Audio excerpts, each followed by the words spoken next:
Oh, we're up. I was daydreaming. Welcome back to Stream of Consciousness Podcast.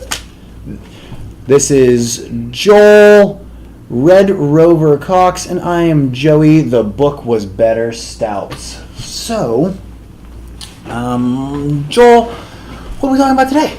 Space travel. Space travel. I like space travel. I want to travel in space, which is, I think, why I like space travel so much. I want to do the whole the Matt Damon Martian move where he like flies in outer space and then he like gets to use his spacesuit to go back over. But I don't want to do the whole George Clooney. What was that movie with him and Sandra Bullock? Where he Gravity? Gravity. I love Gravity. I loved it. You know why? It was realistic. I liked the movie. I just don't want to George Clooney myself in outer space. That's all I'm saying. I like the idea of space travel. Here's another thing too: is in movies that are set in outer space, like there's always like some like they can warp speed everywhere. Mm-hmm. Like whether it is warp speed or it's like they. I like the cryo sleep deep space movies. Yes. Where they put you to sleep. Did you watch the one with Chris Pratt and Jennifer Lawrence? Mm-hmm. What was the name of that movie? Passengers. Passengers. That was really good. I thought that was really cool. It wasn't as good as it should have been. Really? I loved it. I thought. Here's my problem. If they would have made the reason why they were awakened different and had the same stuff to go through, I would have been happier with the movie. We'll just say that. If they'd have made the reason they were awakened had to go through the... Okay. Alright. I'll give you that. But I do love the concept of you've been put to sleep for 50, 60 years. Because I feel like I'm the kind of guy that I could travel to someplace distant and be okay with it. I would think it would be cool to, like... The only thing is, like, if you... Like, there are certain people you would have to have with you. Like, Yeah. I can't imagine there's a lot of people on this world that if somebody said to me, we could put you to sleep and you'll wake up in 100 years somewhere, you know, in a new planet or something, I'd be like, new planet sounds really cool, but I couldn't leave, like, my family and stuff. Oh, I could leave my family in a heartbeat. Well, I think the kids might notice if I disappeared to that I need a chemist. I need a wheelman. I need a safecracker.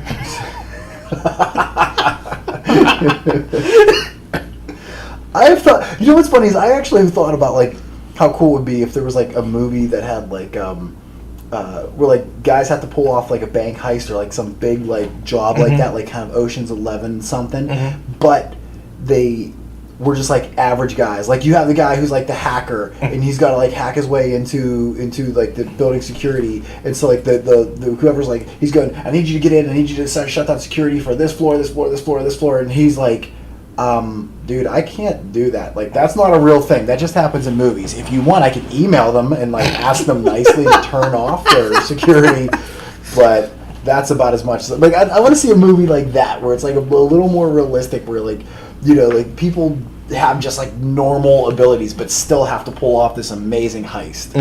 Like, I want to. Maybe one day I'll write that movie. I think that'd be a great movie. That'd be pretty funny. Yeah, I think it would be great, but like then they have to pull off like a big heist, but with people who don't know how to do it. Like, that would be cool. That's what I wanted. But space travel, I think, would be neat. Like, and here's one thing: like some movies kind of like just skate past how it all happens. Like Guardians of the Galaxy, you have no idea. Like, they're in a ship. He's in the Milano, but how does the Milano get from one? Because like we've all seen how wide open space is. Like there's. It's space. Yeah, I mean, frontiers. Like these are journeys. The Star Trek. But like, there's, I mean, you look. There's websites you can even go to where they show you like the size of a person, and it scans out to show you the size of a building. It scans out to show you the size of this and that, whatever. And then you get the Earth and the Moon and the Sun and the stars and how far it is from here. And you can, and it literally, like, it's so vast and so big and so wide that for these people to go from Earth to some other planet, like how Captain Kirk gets there, like for them to travel at that immense speed or whatever, like some movies just skate over top of it. Like Guardians of the Galaxy, like I was saying, like he starts off, Peter Quill is on Earth, and then all of a sudden he's like in this other place, but like you couldn't travel in something in a lifetime that far away. No, I mean, like, it would have to be amazingly, sickeningly fast. And they just don't really address that issue. They just kind of let it go. But that, I don't mind that they do that. No more kid movie songs. I don't mind that they did it in that movie, but it feels like they're like somebody needs to have something that like they always kind of wormhole it or they warp speed or whatever. But that's my only issue with movies in particular that do that to space travel. Well, again, that's why I like the deep space ones, because it's like, hey, we gotta put you to sleep for X number of years. But like, I feel like that's such a gamble, because anything like Pitch Black, the asteroid storm happened and pretty much killed everybody. Yeah, you end up in the wrong spot. But yeah, I love deep space movies where like you're going out in the middle of nowhere and you wake up and you gotta do your job. Like, I always find that like interesting. Yeah. I think that would be cool, and it's something that would be fun to do if you didn't have any attachments or tie-downs at home. Yeah. But if you have a pool of people you can choose from that you would take on a space mission, I'm probably not the one you're picking. Nobody really needs. I don't have any discernible skills. You're talking to the aliens. Yeah, right. Yeah, I would get us all killed. I would Captain Kirk that, because I'd probably hook up with some of the hot space babes.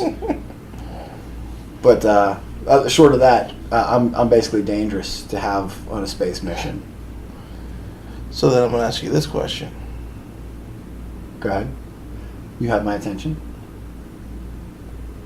How would you feel about having a media club instead of a book club? Like, we watch a movie and then talk about a movie? I think that would be cool. I think that I can't imagine it. I feel like that's just like being in society, though. You know, like, when you go, okay, so 2 months ago, one of our friends from high school does a book club. And the book they were reading was some kind of time travel book. I'm like, okay, I'll give it a try. So I got the audiobook, burned through it in like 3 days. And I went to the book club. And they talked about it. And I was like, I didn't like the book. I hated the book. Like, the guy who wrote it, I felt like he shouldn't have wrote this book. And I'm watching these people discuss this book and all these different ideas and stuff. I was like, this is kind of cool. Like, it's more like an in-depth talk compared to like, oh, did you see that movie? Did you see Guardians? Right. Where like they get into more of like the character. The characters, yeah, the themes. That's the other thing too, is you kind of have to be educated well enough on it to not only do that, but like, and I have some background in that because I did some theater. But when I watch a movie, I just kind of zone out and let the movie. I'm very capable of what's the term where like you just suspension of disbelief. Yeah. I have a strong suspension of disbelief where I let the movie just kind of overtake me, and I really am just a spectator. I'm not watching it and nitpicking it and pulling it all apart, and I could, but then that distracts from how much I enjoy the movie. So if I did something like a media club, it would have to be movies that I've already watched. Like, I have to watch it. Yeah, it wouldn't be like new stuff. It would be stuff that you've watched a few times. Right, that would be fine. Like maybe Cuffs. I could. Yes. I've probably seen Cuffs enough that if I watched it again, I could break it down and do like some scene analysis and everything. I always thought that was really cool too. I like the scene analysis. Like, that's something that's it's a class that was actually in college where I didn't end up taking the class, but it was a really cool. Like, I was kind of like sort of, because I worked in the theater, so you walk through where the class was going on, and I always thought that was really neat to be able to watch something and break it down that immensely. And even like some English teachers I've had that have kind of been able to do that with like books and writings and stuff. That's something I've always had trouble with. Like, I'm an observer, and I sponge it in. I soak up that information, but I don't really analyze it. That gets too analytical for me to want to have to break it down. I don't enjoy it the same. So as much as I like the idea, I don't know. I don't know if it's something that's right for me. Something that I maybe could do, but I don't necessarily want to do. So. Okay. I would like. I think I'd like to try doing it, but it'd have to be the right people and the right movie. Yeah. It'd have to be people you value their opinion and trust their judgment enough to want to discuss it. Or really, maybe, I mean, you might enjoy it more if it was people that you didn't agree with. Because who doesn't like a good argument? So, how do you feel about movies being series instead of just a single one-off? No, I hate that. not always hate it necessarily, but and I think I've said this before too, where like Lord of the Rings was one movie that I had to pay for 3 times to watch. That's And right. We did talk about this. In the other one, I loved Pirates of the Caribbean, but Pirates of the Caribbean 2 and 3 were one movie that you had to watch twice. Like, you got partway through the movie and it just was like, to be continued. And that to me is like, that's a big F you. They're just flipping you off. They're going, thanks for your money, haha, sucker, get out. Like, I don't like that. That to me is stupid and horrific. But not all movies are like that. When you look back at like Star Wars, you got Star Wars and then Empire Strikes Back. Okay, how do you feel about Star Wars though being a series? Okay, and that was a series, and it was done well because it was 3 different movies that created a series, not one movie that was broken down into 3 parts. So, in that situation, I like it. It has to be done right, is all I'm saying. So I don't dislike it or like it independently. It has to be done the right way. Okay. I'm okay with series as long as the ideas don't get stale. Like, I like the Fast and Furious series because they just get bigger and bigger. See, no, okay, and like that too. I mean, I guess I like it, but again, those are movies that every time the movie's over, if it was done and there was no more to it, I would go, okay, great, that was a good movie. But I like those movies just because I liked a lot of those movies, but I haven't seen all those movies either, though. Like, I didn't really follow that greatly with the Fast and Furious movies. But okay, so like you look at like the James Bond movies, or all the Harry Potter movies, those are great movies that are all part of a series, but they all have their own individual story that's independent on its own. You can watch any one of those, maybe not so much with Harry Potter, but with like James Bond for sure. You can watch all those. You can watch a James Bond movie, and individually it makes sense. Like, you don't need to watch the ones prior, you don't need to watch the ones after. You can just enjoy it, but it is all part of a series, and I think I prefer that because then I feel like I'm legitimately getting a movie. I don't mind if there's a little bit of cliffhanger, but the overall essence of what needs to be accomplished in a movie needs to be addressed and come to completion, to fruition, in my opinion. That's what I think. What do you think about them? How do you feel about series movies? As long as they tell a good story, I don't mind the cliffhanger thing. As long as I know ahead of time there's going to be another part. Like, if a movie comes out and it's to be continued and there's no, like, warning ahead of time. Like, when The Matrix came out, Matrix 2 and 3, I knew there were going to be a series. Same thing with Pirates of the Caribbean. But you go to some random movie and it's just to be continued and there's no sign of it and it's something brand new that has no, like, background, that bothers me. For that, right? I don't remember how I felt about the Matrix movies. I kind of felt like I got the movie. Like, yes, there was still more that needed to be done at the end of the first movie, but it wasn't like it was like the movie had to stop somewhere. Like, it was still a whole movie by itself, as best I remember. And even the second and the third one too. Like, the third one actually did kind of bring it all to a close. The third one kind of crapped the bed. The action was great in it, but you're right. I didn't think the storyline really. They didn't leave enough on the plate from the first and second movie to really make the third movie strong. And like with A New Hope for Star Wars, when it came out, I didn't expect another movie, and they did another one, so I was okay with that. But now, if you cut, like I said, if a brand new movie comes out and like, oh, to be continued, I'm like, you guys have no clue if you're gonna have the money for another movie. Why do this? Right. You should always build in closure so that they can continue the story, but they don't have to.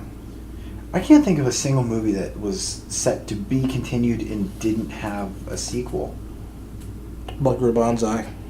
What was it? Buckaroo Banzai. Never even heard of it. It was a crazy 80s movie, but they left a teaser there's going to be another movie, and they never wrote it. Oh, you know what? There was one. John Tucker Dies in the End is the name of the movie. John Tucker does not die in the end. No, John dies at the end. No, John does not die in the end. No, the movie is John dies at the end. It's not John Tucker. Who's John Tucker? I don't know. John Tucker is a movie with what's his face? The Timothy Olyphant or something like that. So John dies at the end. You're right. Yeah, John dies at the end. Of the movie. John Tucker must die. John Tucker must die. That's not the same one. That Yeah. was not left to be continued. There's also- That's not Timothy Olyphant. Yeah. I don't remember his name, but Timothy Olyphant. oh, it is him. Okay. Yeah. All right. No. All right. That's I got. Yeah. There's a movie called John. It's called John Dies at the End. John Dies at the End is like a B-rate movie. It was a good B-rate movie. Yeah. But John does not die at the end, and Well, it technically- did say it was to be continued. technically, it didn't go linearly. So he could have died at the end, but the end could have been in the middle. No, because they jump like space or something at the end. Yeah, but I'm saying the ending isn't necessarily at the end of the movie. But he does die. I think he did die. I don't think he does die. Let's see if I make sure. Let's see which one is John. Because there's the one I think John did die. I don't remember. But either way, it said it was to be continued, and then it wasn't continued. So it was one of those ones that. I can't tell by the picture. Oh well. All right. Anyways, All right. So maybe he does die. Regardless of whether it was a stupid title or not, it was an alright movie, even though it was a very low budget, and it said to be continued, and it wasn't continued. So that's one of the few movies that I can think of that said it would, but it didn't. so the next question is: money with no object, and they are both free. Cable or streaming? What one feels better? To you? Streaming, obviously, because then you get to pick and choose what you watch, right? I mean, like cable Yeah. is more of like dictated to you, Yeah, but I like streaming because it's portable because you can play on pretty much anything. yes. Cable, you're stuck at home. Oh, and I do a lot of watching. I watch a lot of everything I watch on my phone because I don't always get to TV. Like the kids kind of Yeah. always monopolize the TV with video games or whatever they're watching. So I watch. I can't tell you the last thing I watched that wasn't on my phone. Everything I do is on my phone. Like my phone is my life source. It's my computer. It's my video. It's my movies. It's my everything. It's my phone. It's my connection to the rest of the world. I use it for everything. I would die without my phone. Like, and I was one of those people that never wanted to get like the smartphone, or I didn't need all that. But now that I have it, and I've had it for a long time now, I can't imagine living in this day and age without a smartphone. Mm-hmm. Like people who still have flip phones, and our friend Chris, who has, I don't think she still has a smartphone. No, she has a smartphone now. Does she have one now? She had to get one because they didn't sell anything else. Well, and that's because who in the world would want, other than her and like a couple old grandmas, Mm-hmm. don't want a smartphone? There's no decent reason not to. What do you think about this new iPhone that came out? Like, I stand by iPhone. I love iPhone. I think they're so great, and I think they're Here's great the quality. problem. This new All this- phone, all- the past couple phones. All the technology they touted as number one thing they've created, it's like 5 years old that other phones have had. That's what I'm saying. I've seen this, and like it makes me kind of like I don't boast about iPhone anymore. I've gotten to the point now where I go, you know what? I acknowledge that iPhone is really kind of like, even when they went from the 6 to the 7, and it was like it was the same phone with a little more memory and like minor updates, and they took away the headphone jack. Mm-hmm. Like, what happened there? So then I thought when 10 came out, the iPhone X or iPhone 10 or whatever you want to call it, when it came out, I really thought like they were saving everything so that they could make this huge, major, all these crazy new things that could, and they didn't. There was nothing new, nothing. I think iPhone's going to lose a ton of business. I'll tell you, next phone I get is not going to be an iPhone. Unless a new iPhone comes out and I get something, then they really step up their game. My next phone, I'm probably going to go to like a Galaxy or a Note or something like Because that. I'm curious what they're going to do next, because this 10, I don't think it's going to sell that well. No, I don't think so either. And I think it's like outrageously priced. Phones are getting super expensive too. Mm-hmm. Well, it's $1,000 to get the iPhone X. That's nuts. $1,000 for a phone? Mhm. Remember when you used to get a phone for free Yep. just so that you would have their service? Mm-hmm. I think a cheap phone company is going to come out. I think people are going to start switching out of it. I think that what they're going to do is I think the phone companies are going to drown themselves out. People are going to switch over to maybe not Cricket, but I think something like big is going to come in. Like T-Mobile has actually kind of has footing to be a kind of a phone giant at this point. Mhm. I think T-Mobile is going to make a giant boost right now. I think they're going to jump so high in phone sales because they're offering the same service for a fraction of the price as a lot of these other companies. And I think people are going to, not everyone, there's still going to be a lot of enough people that are going to need the good, the decent, the better phones and the better service and everything. But I think a lot of like just your average Joes are going to end up switching over to a lesser price and maybe a more modest phone. Or they're going to keep their old phones. Mhm. Like for me, I'm still on the iPhone. Well, I actually just recently bumped into the 6, but I took my wife's old phone, and I think like the 6 to me, I like the memory space on it, but other than that, like as much as I love and use and need my phone, I don't need anything bigger, better, above and beyond. So if this phone dies out, I might switch over to like say T-Mobile or Cricket or one of the other like the and save myself a ton of money and get the same phone. Mhm. Because I'm not paying $1,000 for a phone. Like that to me is outrageous. Like I'm on the Verizon plan where you can basically lease your phone, and after a year you can swap out to another phone. I just keep the phone until I pay it off and keep the phone because I don't really need. But there's another option to get new phones now. Right. No, and I think phone service is kind of getting out of control, and they really know because nobody has home phones anymore. Everybody works entirely and solely off their cell phone. Mhm. Like I know people that have always had a home phone number. My uncle's always had the same home phone number. His phone is still hanging on the wall, but he said he hasn't used it, hasn't rung in forever. And when it does ring, he doesn't know what to do. He knows that it's somebody he doesn't want to talk to, so he doesn't even answer it. He hasn't answered his own home phone in probably years now. That's. Yeah, because it's like who calls your home phone? Everybody has a cell phone now. Mhm. But You know what went out of business? Answer machines. yeah, no such thing as an answering machine anymore. I don't even know finding an answering machine would be like finding a VHS player. Yep. Where in the world would you even look if you wanted one? eBay. But all services have that now. Like Mhm. if you even like home phone. If you still are one of those strange people that still have a home phone, But you know what's funny? My parents still have an answer machine. they legitimately have an answering machine. That's fun. Your dad's like kind of a tech savvy guy though, isn't he? Well, he used to be. He's starting to not be. Like that doesn't feel like something he would let slide. I'm kind of shocked by that. Still having the answering machine. That's wild. I couldn't. And having a phone, when you can have your phone in your pocket, why would you want to strap it to your wall? Yeah. What is the purpose of even having a home phone at this point? There's no advantage to it. You want a home phone, get a cell phone, plug it in. That's it. Just don't unplug it. That's how you handle that. So, if you'd have dinner with anybody in history, who would it be? Ooh. Anyone in history. Okay, now normally I say something perverted, like some porn star's name or something like that. Like that feels like something I should say. But then I'm worried, like, we're eating. So I don't want anybody who's that cucky, for a lack of a better term. But if you're eating, do you really want to have dinner with Einstein? Like, because then you're not going to get to enjoy your steak sandwich or whatever it is you're eating. Like, he's going to be going on about the theory of relativity, and that's too above my How do you pay know grade that's what anyways. he's talking about? Or whatever. Maybe he wants to talk about futons. Maybe he needs somebody to tie his shoes because I heard he can't. All I'm saying is that I don't want it to be anybody that's too well educated. I would say you have to pick somebody who's kind of like fun, but not overly chatty. You want like a party guy, but one who's just like kind of cool to hang out with. I got just the guy. Who's your guy? Nikola Tesla.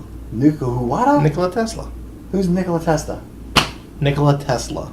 Nikola Tesla. Yeah. Did she the person who invented the Tesla? Oh, Joe.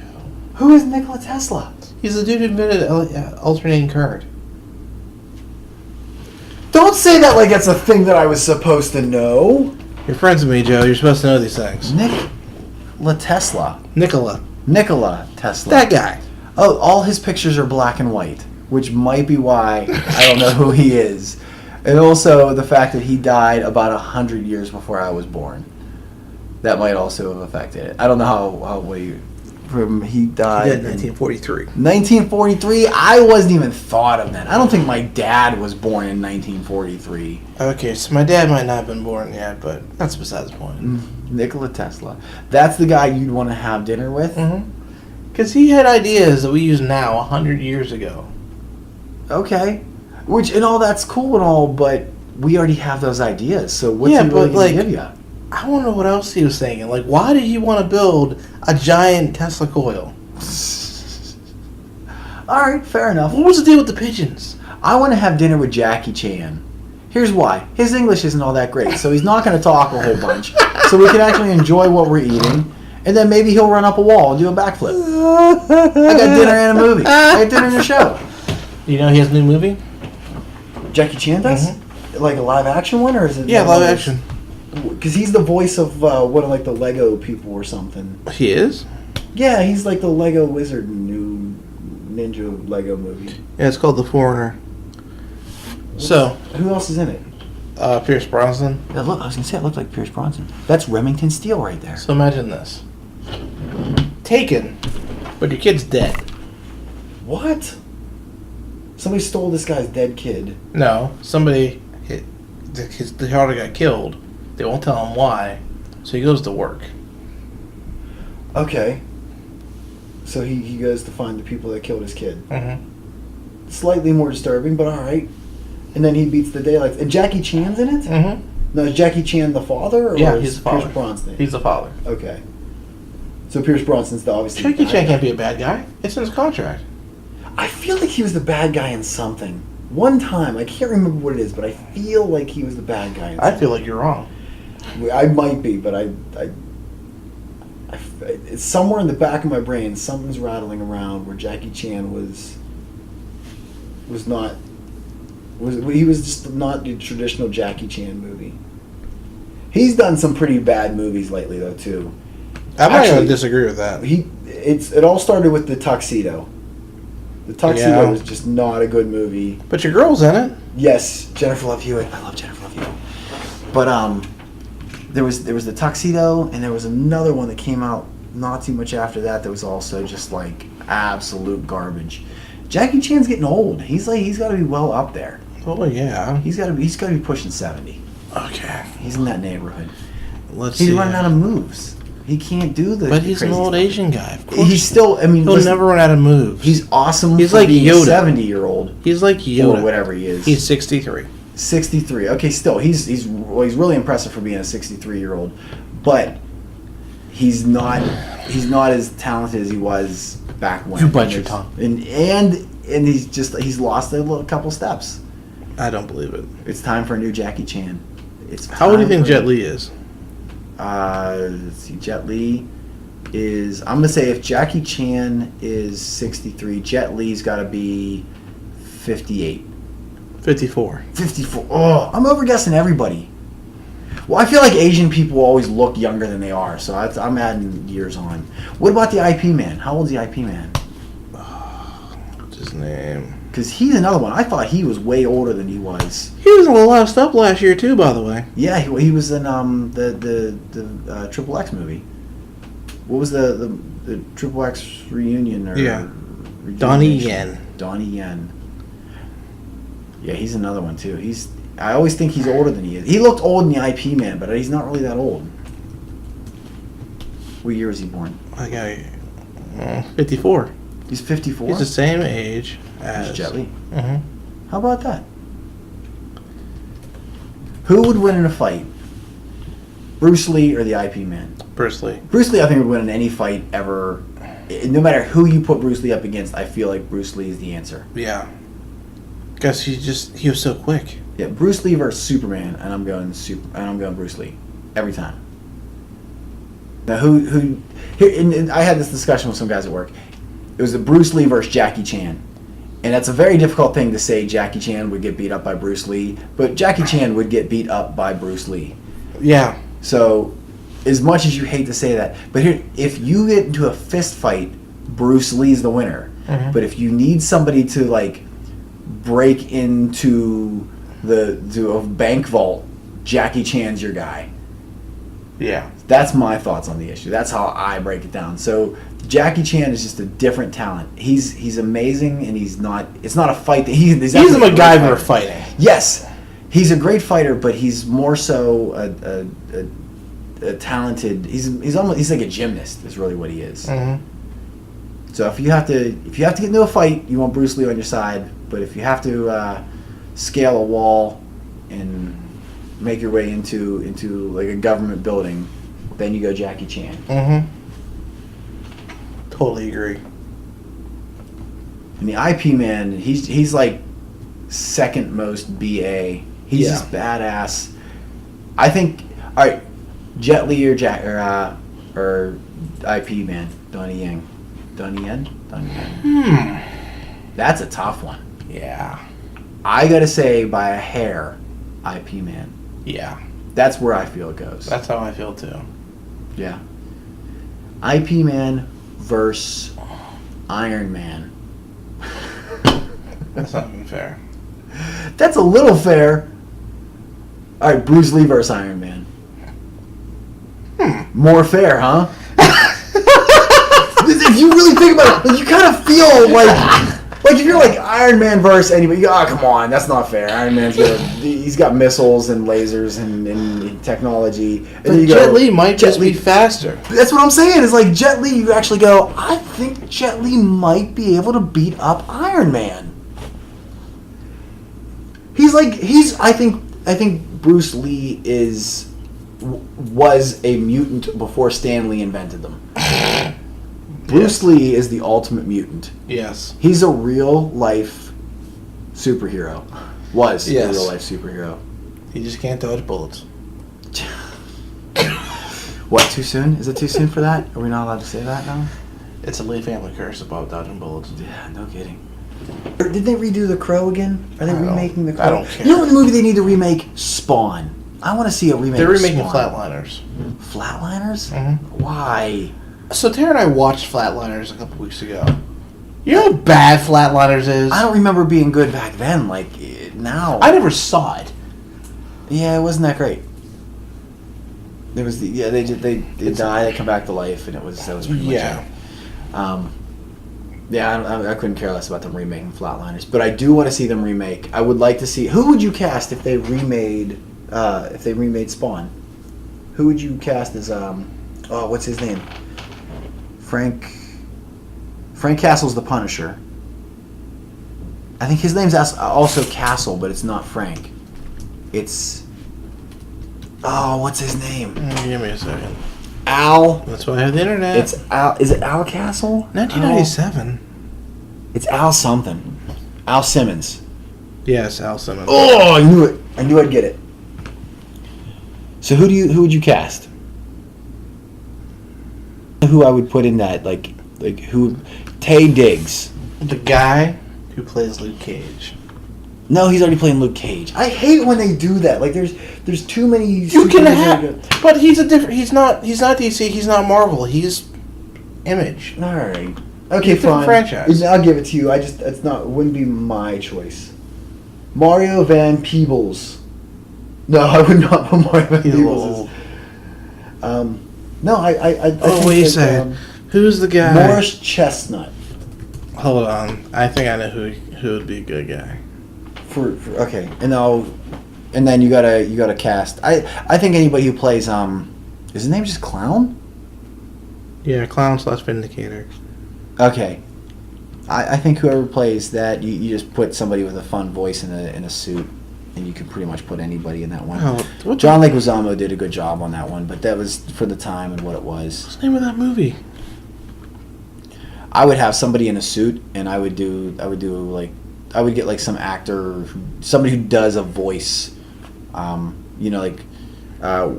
his name? Producer. I want actors. John H. something or other. John H. Benjamin, I think's his name. Girls He does the Trip. voice for. That's what the movie was. For Archer. What was his name?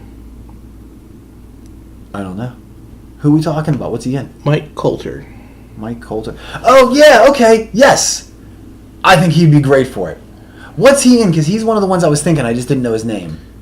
Oh, He's Luke Cage. No, he's not who I was thinking then. I think I was thinking Morris Chestnut. That's hilarious. He kind of looks a little bit like Morris Chestnut. That's hilarious. I didn't think they was the same guy. That's crazy. He does. He has that look though, and I'll give it to you. stand corrected, because obviously I just agreed to it, not even realizing who it was. But like somebody who has like that kind of like that classic look to them. Oh, you know who I think would be great in it? The dude who plays Jimmy Olsen in the Supergirl TV series. Eggs from True Blood.